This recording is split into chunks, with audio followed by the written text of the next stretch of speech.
जनाब ताज जोए साहब जा ये लफ़्ज़ चङे नमूने यादि आहिनि। मां ताज जोए साहब जे इन लफ़्ज़नि जे करे हमेशह उन्हनि जी रिस्पेक्ट कंदुसि त ओड़ा नाविल घटि में घटि 2 सदियूं अॻु जे सिंधी माण्हुनि लाइ लिखियलु आहे। बिल्कुलु ओढ़ा जेको आहे सो जो 2 सदियूं अॻु जे सिंधी हिकिड़ो ओढ़ा मां तव्हांखे पीस थो ॿुधायां। छो त जंहिंखे नॉर्मल इंसान चइजे या चई सघिजे सो फ़क़ति प्लेटोनिक आइडिया आहे। इंसानु नॉर्मल नथो थी सघे।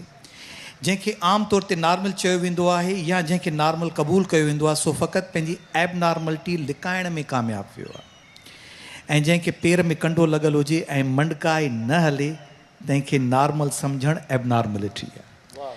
त इहो जेको कॉम्प्लेक्स हो असां सभु उन करे नॉर्मल सम्झो था वञूं जो असीं पंहिंजो एबनॉर्मलिटी लिकाइण में कामयाबु थिया आहियूं।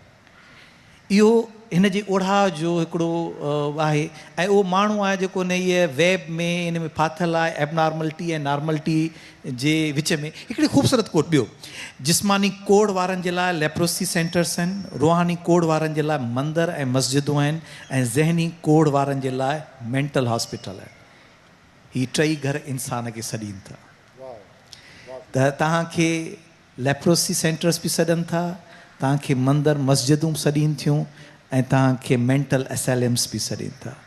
इहा असांजी सोसाइटी हुई असांजे, बल्कि आउं सम्झां थो ही जेको नाविल आहे उहो सिंधी न चइजे, इहो हिकिड़ो यूनिवर्सल नाविल आहे। उहो कंहिंजो मीरास कान, जेके इन जा थीम्स आहिनि उहे कंहिं बि कॉन्टेक्स्ट खां हटियल आहिनि। जेकर ही किथे बि नाविल वञे त उहो हिकिड़ो दुनिया में हिकिड़ो क़बूल कयल नाविल सम्झो वेंदो।